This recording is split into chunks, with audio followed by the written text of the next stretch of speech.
আফ্রিকার ঝোপঝাড়ের ভেতর লুকিয়ে থাকে এক অবিশ্বাস্য রকমের ছোট হরিণ, নাম কার্কস ডিগডিগ। মাত্র ১৬ ইঞ্চি উচ্চতার এই প্রাণীটির ওজন সাধারণত ৭ থেকে ৯ কেজির মতো হয়ে থাকে। বড় বড় চোখ আর ছোট্ট দেহের কারণে এদেরকে দেখতে বেশ মায়াবী লাগে। পুরুষ ডিগডিগের মাথায় থাকে ছোট সূক্ষ্ম শিং, যা স্ত্রী প্রাণীদের থাকে না। এদের নামের পেছনেও আছে মজার গল্প। বিপদ বুঝলেই এরা নাক দিয়ে ডিগ ডিগ শব্দ করে। এই সতর্ক সংকেত থেকেই এসেছে এদের নাম।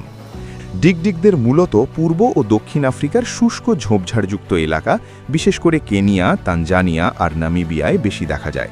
এরা সাধারণত আড়ালে থাকতে পছন্দ করে, তাই চোখে পড়া বেশ কঠিন। তবে বিপদের সময় এরা অবিশ্বাস্য দ্রুত গতিতে দৌড়াতে পারে। সে গতি হয় ঘন্টায় প্রায় ৪০ কিলোমিটার। শুধু দৌড়ই না, এরা আঁকাবাঁকা পথে লাফিয়ে পালায়, যার ফলে শিকারীদের পক্ষে এদের ধরা কঠিন হয়ে পড়ে। খাদ্য হিসেবে এরা খায় পাতা, ফল, কচি ডালপালা। মজার বিষয় হলো, এরা খুব কমই সরাসরি পানি পান করে, খাবার থেকেই প্রয়োজনীয় পানি সংগ্রহ করে নেয়।